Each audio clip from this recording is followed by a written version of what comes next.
Please give an energetic and warm welcome to the founder and CEO of Cars24, Vikram Chopra.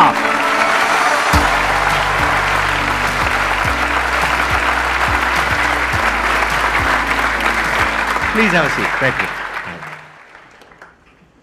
आप थोड़ा सा बताएंगे अपनी journey के बारे में कि आपने कब शुरुआत करी, कैसे शुरुआत करी, आइडिया आपके पास में कहाँ से आया ये Cars24 का? 2015 में शुरू किया मैंने और मेरे 3 और दोस्तों ने, और इसमें थोड़ा मिक्स ऑफ पर्सनल एक्सपीरियंस था। जब मैं MBA करने वॉर्टन गया था, वहाँ से जब बीच में ही आ गया था, वो एक अलग कहानी है। बट जब मैं पढ़ाई छोड़ के वापस आया तो उस टाइम पे पैसे तो थे नहीं, वो जो थे वो वॉर्टन में लगा दिए US पढ़ाई में। This is interesting. आप वॉर्टन गए MBA करने के लिए और बीच में छोड़ के आ गए? हाँ, वो मैं 6 महीने में ही आ गया। क्या रीजन? वाइफ से मिल लिया तो मैं कहा ये काम हो गया, वापस आ जाता हूँ। अच्छा। नहीं। मैं आई थिंक वो MBA करने से पहले जाने से ही मेरा नौकरी में मन नहीं लग रहा था। मतलब मैं कर रहा था उससे पहले भी, बट मैं वो नॉर्मल पाथ ले रहा था। जो मेरे आसपास वाले ना सारे वो सेम ही रास्ते पे चल रहे थे। So that is what led to कि मैंने सोचा यार मैं वापस आता हूँ और कुछ शुरू करते हैं। तो वहाँ से शुरुआत हुई। पहले एक फर्नीचर में कंपनी शुरू करी, फिर वहाँ से कुछ जो लर्निंग मिली, हमको लगा यार ये कार में ज़्यादा चलेगा। और खुद का भी एक्सपीरियंस था कि जब वापस आया था मैं MBA करके, गाड़ी खरीदने तो पैसे थे नहीं, तो अफोर्ड उस टाइम पे यूज्ड कार ही कर सकता था मैं। तो क्या यार ये इतना बड़ा मार्केट है, मेरे ऐसे बहुत लोग होंगे जिनकी पहली कार यूज्ड कार ही होनी चाहिए, और क्यों नहीं होनी चाहिए। मतलब इट्स फाइनेंशियली भी ये बहुत सॉलिड डिसीजन है। आप नई कार पे आप 8 लाख रुपए खर्च करो, आपको सेम क्वालिटी की कार अगर आधे प्राइस में मिल जाती है तो आप क्यों पूरा पैसा खर्च करो। वो पैसा आप अपने बिजनेस में लगा लो, सेविंग कर लो, कुछ और कर लो। सो वो वहाँ से फिर शुरुआत हुई, और फिर हमने कहा यार ये एक अच्छी प्रॉब्लम है, एक बड़ा मार्केट है, ग्रोइंग मार्केट है। तो वहाँ से फिर Cars24 की शुरुआत हुई 2015 में। हमने वो डोमिनोज से इंस्पिरेशन लिया। हमने कहा sell your car in 30 minutes, कि हम भैया आप आओगे हमसे, आधे घंटे में आप गाड़ी बेच सकते हो। तो फिर हमने वही बनाया कि आज अगर आपको गाड़ी बेचनी है, हम आपको ऑनलाइन ही एक पहले प्राइस बता देते हैं कि आपकी गाड़ी को क्या मिलेगा, और उसको भी हम अब इतना एक्यूरेट बना रहे हैं डेटा साइंस यूज करके कि आपको एग्जैक्ट प्राइस ही बता देगा। 15 सवाल के जवाब दो, बिना गाड़ी चेक किए, बिना गाड़ी देखे मैं आपको बता दूंगा कि आपकी गाड़ी का क्या प्राइस होने वाला है। आपको अगर वो प्राइस सही लगता है, आप हाँ करो, एक बंदा आएगा, गाड़ी चेक करेगा। अगर गाड़ी की कंडीशन वही है जो आपने 15 सवालों में भरी है, तुरंत पैसे आपके अकाउंट में और गाड़ी हम ले लेंगे। जब आपने शुरू किया इसको, कॉन्सेप्ट को, तब आपने कहा कि आपने गाड़ी खरीदने पे फोकस किया। इन द सेंस के जो गाड़ी बेचना चाहते हैं उसके ऊपर आपने फोकस किया। तो वो गाड़ी खरीद कौन रहा था? क्या आप ही खरीद रहे थे उनसे वो गाड़ी? नहीं, हमारे पास तो पैसे ही नहीं थे, गाड़ी हम कैसे खरीदते। तो ये भी यहीं से कहीं बहुत सारी चीजें जब आप काम करना शुरू करते हो तो one thing leads to another, आपको भी पता नहीं होता है। तो शुरू में हमारा कॉन्सेप्ट ये था कि हम गाड़ी खरीदेंगे और हम ही फिर आगे बेचेंगे। बट हमने कहा हमें कुछ आता तो है नहीं, तो भाई सीखते हैं। तो सीखने के लिए कहाँ जाओगे भाई? यूज कार डीलर्स भरे हुए हैं, हमारी दिल्ली में तो सबसे ज्यादा है। तो मैं और मेरे को फाउंडर हम गए, एक डीलर के साथ बैठे हुए थे। 10-15 मिनट बात हुई और अच्छे से बात कर रहा है, चाय वाय पिलाई। फिर एकदम से उसको फोन आया और वो भाग गया। हम कहा ये एकदम से क्या हुआ? ये उठ के एकदम से भाग गया, अभी तो बात कर रहा था, एकदम से कहीं चला गया। तो उसके दुकान पे एक असिस्टेंट बैठा था, उसने बोला उस सर को लीड आ गई कार के लिए, वो उसके लिए भाग गए। तो वहां से फिर हमने बाद में सोचा यार ये गाड़ी की लीड आते ही हमको गेस्ट आके बैठे हुए हैं, उनको अच्छे से अटेंड कर रहा है, एकदम से उठ के भाग गया। यार तो कुछ तो फिर प्रॉब्लम है। हाँ, वो खुद से नहीं बोल रहे थे, वो खुद से नहीं बोल रहे थे कि गाड़ी की सप्लाई उनके लिए प्रॉब्लम है। बट जब हमने ये बात करी, एक्सपीरियंस लिया, तो हमको बाद में रियलाइज हुआ यार गाड़ी प्रोक्योरमेंट बहुत बड़ी प्रॉब्लम है। बिकॉज फिर हमने सोचा यार एक सेलर 10 लोगों से 15 लोगों से बात करता है। अगर आप में से किसी को गाड़ी बेचनी होगी, आप यही सोचो ना मैं 10-15 लोगों से बात करूंगा। तो मैं कहा यार एक जेन्युइन सेलर को जेन्युइन बायर से अगर हम कनेक्ट कर देंगे। तो हमने व्हाट्सएप से शुरू किया। हमने क्या कि हम पेट्रोल पंप पे जाके बैठ गए। हमने अच्छा, कोई वेबसाइट नहीं बनाई, कुछ नहीं किया? मेरा ना को फाउंडर मेहुल बहुत उसका तेज दिमाग चलता है। उसने कहा यार पेट्रोल पंप जाते हैं विक्रम। उसने कोई मैथ करी कि 40 में से एक सेलर होता है गाड़ी का, हर 40 कार में एक सेलर होता है। एक पेट्रोल पंप पे जाके बैठ जाते हैं, वहां पे 40 सेलर में एक सेलर मिलेगा। तो गुड़गांव में गोल्फ कोर्स एक्सटेंशन रोड पे एक हमको पेट्रोल पंप पे हमको एक आंटी थी अच्छी सी, उन्होंने एक छोटी सी जगह दे दी, हम वहां जाके बैठ गए। तो 100, 150, 200 लोगों से बात करी, तो उसमें 1-2 सेलर मिल गए कि उन्होंने कहा हाँ यार मैं देख रहा हूँ गाड़ी बेचने का। तो आपको चलो सेलर मिल गया, अब करें क्या? तो हमने फिर एक जो है कार एक्सपर्ट इवैल्यूएटर को पकड़ा जिसको गाड़ी आती है, उसको फिर हमने 15,000 रुपये सैलरी देना शुरू किया, बस एक।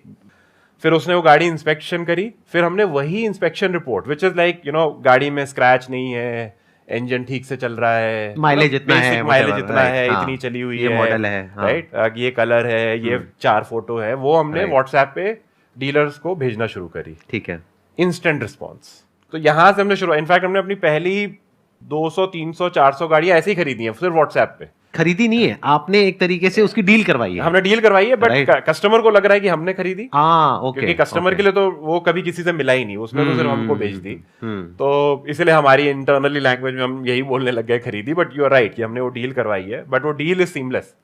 आप एज अ सेलर आप कभी डीलर को नहीं डायरेक्टली पेमेंट आप करते हो, सेलर है उसका। हाँ, सेलर को हम पेमेंट करते हैं, बट पीछे हमें पेमेंट आ गई होती है before the car goes to the dealer. मैं समझ गया, this is very interesting model. आप लोग समझ पा रहे हैं ना इन्होंने एग्जैक्टली क्या किया?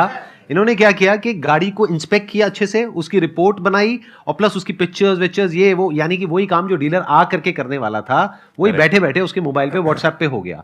अब उसने डीलर ने एक प्राइस कोट किया और आपने उसमें अपना थोड़ा ऐड ऑन करके या जो भी किया आपने आगे गाड़ी दे दी। बिल्कुल बिल्कुल, इसको बोलते हैं सुखी कमाई। सुखी भी बोल सकते हो, सुखी भी बोल सकते हो, राइट।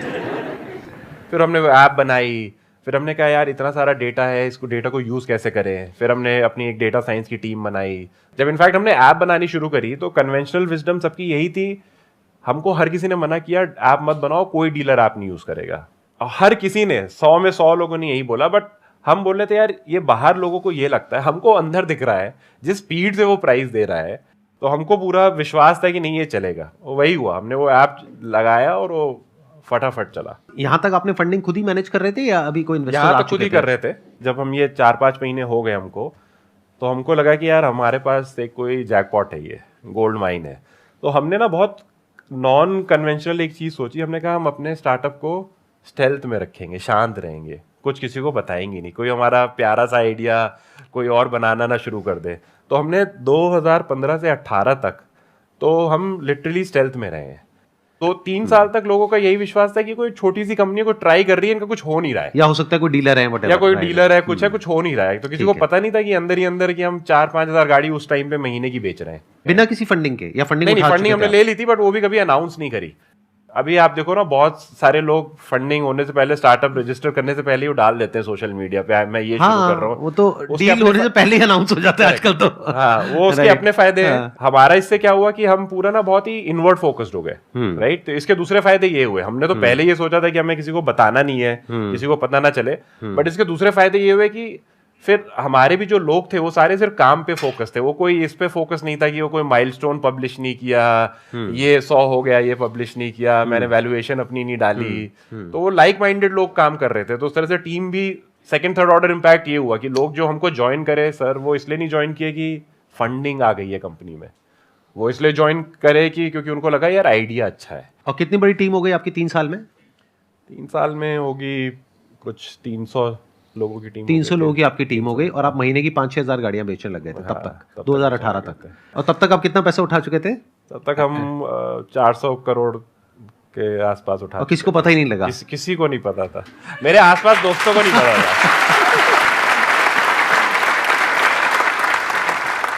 400 करोड़ आपने फंडिंग उठाई थी। At what valuation? 2000 करोड़ के आसपास। 2000 करोड़, ओके।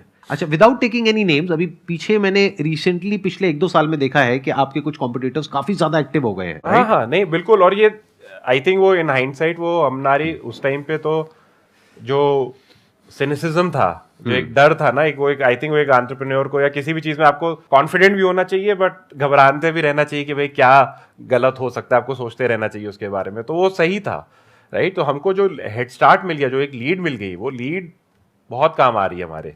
ठीक है, कार मार्केट ना सिर्फ इट्स नॉट अबाउट बाइंग और सेलिंग, उसमें फाइनेंसिंग भी आ जाता है, उसमें इंश्योरेंस भी आ जाता है। फिर एक कस्टमर गाड़ी खरीदता है तो उसमें फिर उसको 4 साल सर्विसिंग भी करानी होती है, आपकी कार में स्पेयर्स लगते हैं, आप जो एक्सेसरीज लेते हो, म्यूजिक सिस्टम लगवाते हो, वो कहीं बन रहा है। तो ये जो आप अगर इस पूरी मार्केट को देखोगे तो बैकवर्ड और फॉरवर्ड में बहुत अपॉर्चुनिटीज हैं। And how big is this industry? भाई 20-25 बिलियन डॉलर की तो गाड़ियां बिक रही हैं मार्केट में every year. This is used car market is bigger than the new car. You are talking about India? India, सिर्फ इंडिया की बात कर रहा हूँ, राइट। और ये तो सिर्फ खरीदने बेचने की है, वो मैं पीछे की मार्केट और ऐड करूंगा तो ये तो 100 बिलियन का मार्केट है। इंसान सबसे पहले जब उसके पास थोड़े से भी पैसे होते हैं सबसे पहले गाड़ी ही लेता है, गाड़ी लेगा या बाइक लेगा, क्योंकि घर लेने के लिए एक स्टेज थोड़ी लेटर आती है। ठीक बात। और यूज केस बदलते रहते हैं। शुरू में आप अपने ले लेते हो कि भाई मैं ड्राइव करूंगा, अपना दोस्तों के साथ घूमूंगा, फिर शादी हो जाती है तो फिर आपको अपनी फैमिली के लिए चाहिए, फिर बच्चे हो जाते हैं फिर तो बिल्कुल ही गाड़ी चाहिए कि भाई स्कूल जाना है, काम घर के काम करने, तो यूज केसेस भी बदलते रहते हैं आपके। राइट, ये तो सभी ने एक्सपीरियंस किया है, सबने तो I am not sure, but मैंने तो ये पर्सनली एक्सपीरियंस किया है कि जैसे गाड़ी में लेता हूँ अपने लिए, लेकिन बाद में फैमिली में कोई ना कोई आकर के उस पर कब्जा कर लेता है और मैं सड़क पे आ जाता हूँ फिर मुझे फिर से बैक टू स्क्वायर वन के वापस से सोचो कि अब कौन सी गाड़ी लेनी है। एनी हाउ, तो अभी अगर ये देखा जाए कि मार्केट जो कि इतनी कॉम्पिटिटिव है, इतने सारे प्लेयर्स हैं और काफी एक्टिव हैं और वेल फंडेड है, तो उसमें what are your strengths, key strengths, जिसके बेस पे आप कह सकते हैं कि हाँ this is something that we are doing that nobody else is doing? Quantifiable चीजें अगर मैं बोलूं तो उसमें ये होगा कि भाई हमने मार्केट में सबसे ज्यादा गाड़ियां बेची हैं आज तक। इन टर्म्स ऑफ नंबर्स कितना बड़ा नंबर है वो नंबर तो लाखों में, मतलब 10 लाख के ऊपर चला गया, राइट। तो वो ओईएम से बेटर अंडरस्टैंडिंग है हमारी गाड़ियों की, राइट। उनकी गाड़ियों से बेटर हम उनकी गाड़ियां अब समझते हैं, क्योंकि ये एक तरह का ऑक्शन हमने बना दिया। तो जितना डेटा हमारे पास है कि आज जो मैं आपको बताऊं कि मैं बिना आपकी गाड़ी देखे गाड़ी का प्राइस दे सकता हूँ, वो इसीलिए क्योंकि मेरे पास इतना डेटा है। बट हमने काफ़ी नई चीज़ें शुरू कर दी हैं, तो हमने कहा कि यार अब हम इंडिया में जो बना रहे हैं ये ऑस्ट्रेलिया में कोई नहीं कर रहा, तो वहाँ पे करते हैं। तो हमने ऑस्ट्रेलिया लॉन्च करा है 2 साल पहले, सिमिलरली यूएई लॉन्च किया, तो हमने, और फिर इंडिया में हम कुछ नई नई चीज़ें और कर रहे हैं। तो वो नए एरियाज में अब हम इन्वेस्ट कर रहे हैं, but core business is making money. आज की डेट में आपकी कंपनी की valuation, if I am not wrong, it's around $3.3 billion, right? और रेवेन्यूज कितनी है आपकी? रेवेन्यू हमारी हम मतलब ऑलमोस्ट 7-8 हज़ार करोड़ की गाड़ियां बेचते हैं साल की। एक क्वेश्चन है जो आजकल बहुत ही कॉमन है और हर एक के माइंड में चलता रहता है कि is your company making money और losing money? If it's losing money, how much cash you are burning? तो are you okay with sharing that number? इस पे लाइक एक मैंने एक कहावत पढ़ी थी जो मुझे काफ़ी इंटरेस्टिंग लगी कि भाई risk is not what you see, risk is what you don't see. तो यूजुअली लोग बोलते हैं कि भाई अगर आपके पास 18-24 महीने के पैसे हैं तो आप सेफ हो, बट कैसे सेफ हो भाई? 18-24 महीने में भी क्या होगा क्या पता है। तो बेस्ट तो यही है कि भाई प्रॉफिटेबल हो, ये मैंने भी सीख लिया कि प्रॉफिटेबल हो तो बेस्ट है। बट अगर आप नहीं हो या आपका कुछ कॉन्शियस डिसीजन है, जैसे हमारा कॉन्शियस डिसीजन है कि यार हम 20 साल का सोचे तो ये मार्केट बहुत बड़ी होने वाली है, मुझे और बड़ी कंपनी बनानी है, राइट, और तेज़ी से ग्रो करना है, तो मैं इन्वेस्ट करूँगा। बट मेरा प्रिंसिपल ये है कि भाई मेरे पास इतने पैसे होने चाहिए कि 4-5 साल भी कुछ ना हो तो पैसे खत्म ना हो। If you're talking about 5 years of funding, तो वो तो बहुत बड़ा अमाउंट होगा, आई एम अज्यूमिंग। हाँ, देखिए हमारे पास, हमने, ये तो मीडिया में ही आ चुका है, हम ऑलमोस्ट 1 बिलियन रेस कर चुके हैं total money in our existence, right. But उसका आधा तो हमने यूज नहीं किया है, तो आधा पैसा मतलब हमारे पास 4,000 करोड़ तो अकाउंट में है। यहाँ बांट दो इन लोगों को, मतलब ये देखो ना कितनी उम्मीद से आप लोगों को देख रहे हैं, बहुत उम्मीद है इन लोगों की आंखों में, बेचारे पता नहीं कहाँ से आए हैं। तो अब आप बताइए, अगर आप में से किसी के माइंड में कोई क्वेश्चंस आ रहे हैं इनके बिजनेस मॉडल से रिलेटेड जो आप इनसे पूछना चाहते हैं, तो you can just go ahead and ask your questions. जैसे कि सर आपने बताया इनिशियली स्टेज में 6 मंथ तक आप पेट्रोल पंप पर जाते थे और कुछ क्लाइंट्स आते थे तो आप उनसे करते थे, लाइक आपने बोला 40-50 इस तरीके से आप क्लाइंट से बात करते तो एक कन्वर्ट हो जाता था। बट उससे पहले ये कैसे आइडेंटिफाई हुआ कि हाँ ठीक है 40 में से हमारा 1 लॉ ऑफ एवरेज है? क्योंकि वो इसकी सिंपल सी मैथ ये है कि इंडिया में साल की 30 लाख गाड़ियां बिकती हैं, राइट। तो 30 लाख गाड़ियां साल की बिकती हैं, तो महीने की आपकी मान लो 3 लाख 2.5 लाख गाड़ियां बिकती हैं, राइट। और 3 करोड़ गाड़ियां हैं इंडिया में, तो अगर 30 लाख गाड़ियां बिक रही हैं 3 करोड़ में, तो 10 में से 1 बिक रही है। तो ये हमारी सिंपल सी मैथ थी। तो आपने बताया था, this is very interesting point, मैं यहाँ पे थोड़ा ऐड ऑन करता हूँ कि आपने बताया था कि जब आपने ये पेट्रोल पंप पे ये किया था, इस तरीके से आप बैठे थे, तो वहाँ पे आपने 100-150 लोगों से बात करी थी, जिसमें से 1-2 लोगों ने हाँ कहा था। Correct. बाकियों का क्या एक्सप्रेशन था जब आप उनको जाकर के बोलते थे कि भाई आप अपनी गाड़ी बेचना चाहते हो? क्योंकि कुछ लोगों को अपनी गाड़ी से बहुत ज्यादा प्यार होता है। मैंने देखा है कि 50-50 साल तक लोग गाड़ी को बच्चे की तरह संभाल करके रखते हैं। तो जब उनसे आप उनके बच्चे को बेचने की बात करते थे तो उनका क्या एक्सप्रेशन होता था? मैं वो जानना चाहूंगा। वहीं से हमारा ये sell your car in 30 minutes का प्रोपोजिशन आया कि ये जब वो एक दो लोगों से बात करी, कुछ लोगों से बात करी, तो हमको लगा कुछ हुक तो बनाना पड़ेगा। हाँ। क्योंकि आप नॉर्मली जाके बात करोगे तो फिर आप तो वैसे ही हो, कोई भी आके सर गाड़ी बेच रही है, करना है, राइट? आप कोल्ड मार्केटिंग कर रहे हो, आपका कोई कॉन्टेक्स्ट नहीं है। हाँ। तो फिर हमने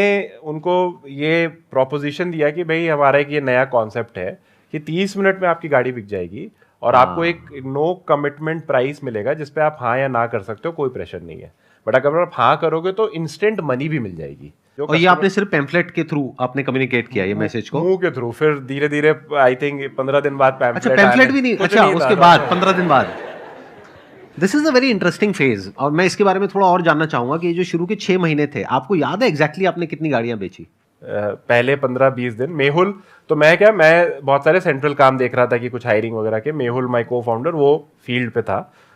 10-15 दिन हो गए, हमने गाड़ियां इंस्पेक्ट करना शुरू कर दी, कस्टमर इंस्पेक्ट कराए थे, एक भी गाड़ी नहीं कन्वर्ट हुई, राइट? तो मेहुल का मुझे फोन आया है कि बिल्कुल ही डीमोरलाइज कि यार ये नहीं हो रहा, कुछ और ट्राई करते हैं। फिर मैंने उसको फोन पे 5 मिनट दे दिया पूरा मोटिवेशनल स्पीच। मैं कहा यार 5 लाख रुपए तो पड़े हैं, 2-3 लाख रुपए की 3-4 गाड़ियां खरीद लेते हैं, खुद से खरीद लेते हैं, फिर बेचने की कोशिश करते हैं, कुछ सीखेंगे, क्या होगा, लॉस हो जाएगा 10% का, 2 लाख की 20,000 का लॉस हो जाएगा, 30,000 का। तो वो हमने 2-3 गाड़ियां खरीद ली। उससे क्या हुआ, हमको कॉन्फिडेंस बढ़ गया। फिर इन्होंने और समझना शुरू किया प्रॉब्लम क्या है। हम गाड़ी के इंस्पेक्शन में ये चीज ढंग से नहीं देख रहे हैं, इसको और ढंग से देखो, कस्टमर की फिल्टरिंग और ढंग से कैसे करें, राइट? और डीलर्स को कैसे प्लेटफॉर्म पे अपने व्हाट्सएप चैनल पे ऐड करें, राइट? तो वो सब चीजें करी, और वो करने से पहले 15 दिन हमने ये एक भी गाड़ी नहीं खरीदी। आई थिंक अगले 30 दिन में उसने कुछ 15-20 गाड़ियां खरीद ली थी, राइट? ये अपने पैसे से या? अच्छा, इसमें से 2 आपने अपने पैसे से खरीदी, बाकी की डीलर के थ्रू। और जो अपने पैसे से खरीदी उसमें 50% नुकसान हुआ। 50% नुकसान हुआ? बट उससे जो कॉन्फिडेंस आ गया, तो उसके बाद वो चक्का अपने आप चल गया, क्योंकि वो बाकी गाड़ियों में उन्होंने वही किया कि डीलर से बिड कराते, पैसे ही नहीं थे, गाड़ी खरीदने का ऑप्शन ही नहीं था खुद से। अच्छा, आप ये बताओ, आपके में से कितने हैं जो कि कार्स 24 के एग्जिस्टिंग कस्टमर्स हैं, जिन्होंने कुछ खरीदा है या बेचा है? पापा ने कार सेल करी थी। अच्छा, अपना एक्सपीरियंस बताना चाहोगे आप? मेरे फादर ने कार ली थी, देन आफ्टर 2 years हमने सोचा नई कार लेते हैं।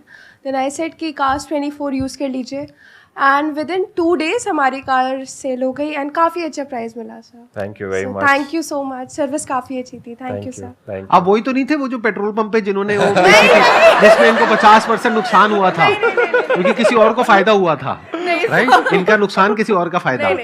नहीं, है ना? प्रॉपर चैनल के थ्रू बेची आपने जी, इनका जो था। जी सर। आज तक आपने जब से भी शुरू किया है काम को, कोई ऐसा कस्टमर एक्सपीरियंस जो कि बहुत ही ऑकवर्ड हो, जो आपको याद हो, या कुछ फनी हो, या ऐसा कुछ? The best one I remember is, एक अंकल आए हमारे, मतलब 60-65 ईयर्स के होंगे, वो गाड़ी बेचने आए बॉम्बे में। उन्होंने इंस्पेक्शन करवाया, प्राइस पे हाँ कर दिया, गाड़ी बेच के चले गए। आधे घंटे में his daughter came to us said कि वो हमारी सुबह लड़ाई हो गई थी पापा से, पापा गुस्सा हो गए, पापा ने आगे क्या बाहर में गई तुम्हारी गाड़ी, मुझे तुम्हारे पैसे नहीं चाहिए, जो भी हुआ मेरे पास अपने पैसे। उन्होंने आई, गाड़ी बेची, और कहा कि नहीं प्लीज आप ये गाड़ी हमें वापस कर दो, ये है। तो फिर हमने कहा ठीक है यार आप। अच्छा, आपने वापस कर दी? आपने वापस कर दी। बट इस तरह के कई बार केसेस हुए हैं, और एक बार नहीं कई बार केसेस हुए हैं, जब process is so easy and fast कि लोग आके गाड़ी बेच देते हैं, फिर उनको रियलाइज होता है कि यार नहीं, हमको नहीं बेचनी है। क्या कभी ऐसा हुआ है, I am just thinking loud right now, कि जैसे गाड़ी है पिताजी के नाम पे और बेटे ने आकर के बेच दी हो? नहीं, आई एम श्योर कोशिश तो करी होगी, मतलब बच्चे कई होते हैं, बड़े खुराफाती होते हैं, यहाँ भी बैठे होंगे। ये तो फ्रॉड भी होते हैं, इस तरह के फ्रॉड होते हैं। वही राइट? तो उसमें आपने किसी की गाड़ी चुराई, अच्छा, हाँ, कार 24 को बेच दी जाके। बट ऐसे कैसे बेच दी? पेपर्स भी तो चाहिए। तो वही कर करके आप सीखते हो ना। हाँ, तो अब हमने उसमें बहुत सारे चेक्स एंड बैलेंसेस लगा दिए कि भाई पैसे किसके अकाउंट में जा रहे हैं, उसका पैन आईडी है या नहीं है, वो मैच होना चाहिए, वो मैच हो रहा है, उसका जिसके डैड और सन है तो वो रिलेशनशिप कैसे प्रूव हो रही है। तो वही अब सीख सीख के आप लगाते हो। शुरू में तो ऐसे भी केसेस हुए जहाँ पे कस्टमर ने बोला भाई साहब वो मेरी गाड़ी थी, आपको कोई और बेच के चला गया, वापस करो। तो हमारे पैसे भी गए और गाड़ी भी गई, राइट? क्योंकि आपकी गाड़ी आप वापस ले गए, पैसे कोई और ले गया, तो गाड़ी भी गई और पैसे भी गए, राइट? क्योंकि यहाँ पे 2 नंबरी काम भी बहुत होता है ना, मतलब बहुत तरह तरह के लोग हैं, तरह तरह के प्राणी हैं। ये एक बहुत इंपॉर्टेंट पॉइंट है कि जब भी हम कोई आइडिया डिस्कस करते थे इंटरनली या बाहर भी, राइट, तो लोग सबसे पहले कहते हैं ये मत करो क्योंकि इसमें फ्रॉड होगा। बट यू नो रियलिटी में फ्रॉड करने वाले लोग होते हैं 1-1.5, उसके चक्कर में आप 99 के लिए आप एक रूल नहीं बना सकते। जैसे हम इंटरनली एम्प्लॉइज के साथ अपना पूरा डेटा शेयर करते हैं कि क्या रेवेन्यू है, क्या प्रॉफिट है। अब हम क्या है, ऑनलाइन डीलरशिप भी है, कुछ गाड़ी हम डायरेक्टली कस्टमर को भी बेचते हैं, क्योंकि खरीदना गाड़ी भी तो प्रॉब्लम है। सर्टिफाइड गाड़ी, राइट। तो हमारा उसमें एक हमारी एक है कि हम करते हैं 7 days नो क्वेश्चंस आज रिटर्न्स। अगर आप गाड़ी रखो 7 दिन, कोई रीजन आके कोई बहाना बनाने की जरूरत नहीं है आपको। अगर नहीं समझ में आ रही गाड़ी, आप वापस कर दो। अब वो चाहे प्राइस था, वो कलर था, वो आपके घर वालों को पसंद नहीं आई, आपको नहीं पसंद आई, आपने जॉय राइड के लिए गाड़ी ली थी कि कार24 दे रहा है 5 दिन के लिए ले लेता हूँ, जो भी रीजन था, राइट, डजंट मैटर। बट अगर आपको 7 दिन में गाड़ी रिटर्न करनी है, and you return 100% of the money, 100% of the return, no questions asked. हम आपसे पूछते भी नहीं है कि आप क्यों रिटर्न कर रहे हो गाड़ी। मुझे पता है आप लोगों के दिमाग में क्या आ रहा है।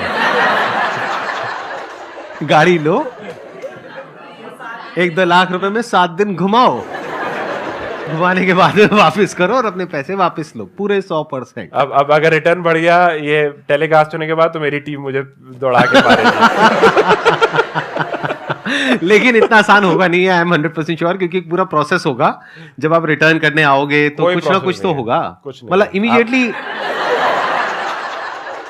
कितने दिन में पैसे वापस मिलेंगे? तुरंत। ये मैट्रिक है, मैं खुद ट्राई करता हूँ। हमारे ऑफिस में आंधी तूफान आ जाता है कि अगर थोड़ा भी डिले हो जाए तो। और आपके पास कैसी कैसी सर्टिफाइड गाड़ियां हैं? मतलब बढ़िया भी हैं, जैसे मतलब लग्जरी गाड़ियां होती हैं और होती हैं, बट लग्जरी गाड़ी की मार्केट ही छोटी है इंडिया में। नहीं मैं ले लूंगा। ये आपको सुनने में थोड़ा अजीब लग रहा होगा कि इतना बड़ा कमिटमेंट ये दे रहे हैं, लेकिन आप ये समझ करके चलो, आज के टाइम में जब तक ऐसा कोई कमिटमेंट नहीं दिया जाएगा, तब तक कस्टमर कंफर्टेबल फील नहीं करेगा। करेक्ट। अब जो टाइम है वो बदल चुका है। वो वाला टाइम नहीं है कि एक मैन्युफैक्चरर आकर के बोले या एक कंपनी आकर के बोले कि ये हमारी पॉलिसी है, लेना है लो, नहीं लेना भाड़ में जाओ, व्हाटएवर। अब है कि प्रॉपर चीज को ऑफर किया जाए, ये अज्यूम करके कि 99% लोग जेन्युइन है, विच इज अ फैक्ट। 1% ही होंगे जो ऐसा कुछ सोचेंगे। मैं भी मजाक कर रहा था, कहीं सीरियस होकर के मेरी शॉर्ट्स बना करके कहीं लोग डाल दें वीडियोस में कि संदीप सर कुछ जरूरत से ज्यादा ही जुगाड़ू बन चुके हैं। सर मेरा नाम तुषार गुप्ता है। हाँ। और पूछना सर मुझे ये है कि आपने जैसे अभी थोड़ी देर पहले बताया था कि आप जब एड्स वगैरह चलाते थे तब गूगल पे ऑप्शन नहीं था, तो पूरे एनसीआर में ही चलती थी। तो मतलब मैं जितना समझ पा रहा हूँ, ऑप्शन नहीं था। हाँ, गूगल पे था Facebook उस टाइम पे। ओके। तो आपका बिजनेस एक तरीके से लोकेशन बैरियर था आपके में, कि आप स्टार्टिंग में अब डीलर्स जब कनेक्ट किया होगा तो दिल्ली के ही डीलर्स होंगे, और दिल्ली वाला कोई कस्टमर है तो वो डीएल की ही गाड़ी लेगा। तो फॉर एग्जांपल आपका कहीं ऑनलाइन प्रेजेंस देख के किसी चेन्नई वाले बंदे का कॉल आ गया, तो अब लॉन्गर विजन तो होती है उस टाइम पे कि मुझे पूरे इंडिया में एक्सपैंड करना है, या पूरा एक बिजनेस जब स्टार्ट करते हैं तो कि मुझे पूरा बड़े लेवल पे लेके जाना है। तो फिर उस लीड को क्या हैंडल करते थे? आप मना कर देते थे उसको, कस्टमर को, कि हम नहीं कर सकते? आज तक मना ही करते आ रहे हैं बहुत सारे। जैसे फॉर एग्जांपल हमारे पास बहुत कमर्शियल कार्स भी आ जाती हैं, बहुत सारे टैक्सी ड्राइवर्स अपनी गाड़ी लेकर आ जाते हैं, बट हमने अभी भी हम उसमें घुसे नहीं है। अब क्यों नहीं घुसे वो एक अलग सवाल है, बट अनफॉर्चुनेटली हमें उनको ना ही बोलना पड़ता है। और मार्केटिंग का जो आप पॉइंट बोल रहे हो, मुझे एक्चुअली उसकी वजह से फेसबुक मार्केटिंग बंद करनी पड़ी थी, क्योंकि उसमें मैं टारगेट नहीं कर पा रहा था। फिर मैंने जो है अपने दोस्त की मदद लेके फिर गूगल शुरू किया, क्योंकि उसमें टारगेटिंग पॉसिबल थी ज़्यादा।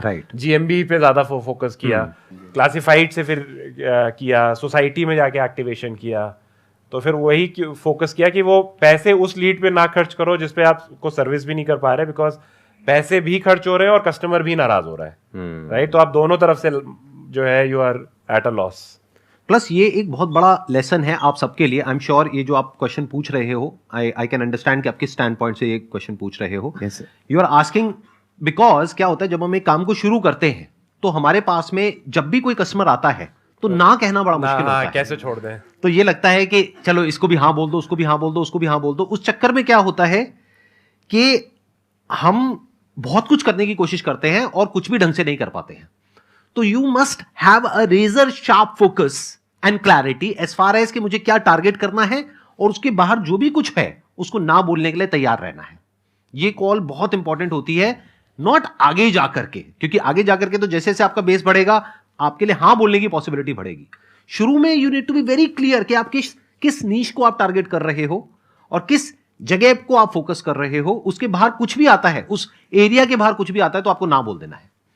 जैसे waste भी हो I'd like जाता to है। add on something? Yeah. नहीं, जो आपने मुझसे पूछा प्रीमियम कार्स का, राइट? हाँ हाँ तो यही है, आप हमें ऐसा नहीं कि कभी भी नहीं करेंगे, आज हम उस पर नहीं करते हैं फोकस। बट देखा जाए तो उसमें मार्जिन बहुत ज्यादा है, क्योंकि मेरे को तो वो ज्यादा बट अट्रैक्टिव वही लग रहा है है। फोकस, हाँ। अपॉर्चुनिटी है, बट अभी आप वही ना, how many balls you want to juggle, Right. Right? तो अभी ऑलरेडी इतनी सारी बॉल्स है हाथ में, हाँ, तो ये है, ये हमारे आगे के प्लान में है, प्लानिंग में डला हुआ है, और उस पर बहुत बड़ा फोकस है, बट आज नहीं कर रहे। ये एक बहुत बड़ी क्वालिटी है जो आपको अभी सीखनी होगी। यानी कि इस सेशन से अगर सिर्फ एक चीज अपने घर लेकर के जानी है, वो यही है कि जो इनका फोकस है, देखो अभी जैसे ही मैंने इनके बिजनेस मॉडल को समझा तो मेरे माइंड में सबसे पहले आया luxury cars. I am sure आपके भी माइंड में कई बार आया होगा, क्योंकि लग्जरी कार आप मान करके चलो, अगर कोई 50 लाख की गाड़ी है तो वो एकदम ही टूटती है, 20 लाख पे आ गई तो उसमें मार्जिन भी मोटा है, क्योंकि जो लग्जरी कार खरीदने आ रहा है वहां पे मार्जिन भी मोटा है। 2 लाख की गाड़ी में क्या मार्जिन होगा? 20-30 हजार रुपए का। वहां पे मार्जिन भी 2 लाख, 3 लाख, 4 लाख का मार्जिन है। तो उधर मार्जिन ज्यादा है, अपॉर्चुनिटी बड़ी है, लेकिन ये कह रहे हैं अभी नहीं करना है, because of their strategy, because of their vision. तो ये विजन और ये स्ट्रैटेजी होना बहुत जरूरी है, ये ना बोलना बहुत जरूरी है। You must all learn to say no in your life if you really want to do something big in business. On that note, let's end this conversation. Let's end this session. Let's give a big round of applause for him. Thank you so much, sir. यहाँ पर आने के लिए it was pleasure meeting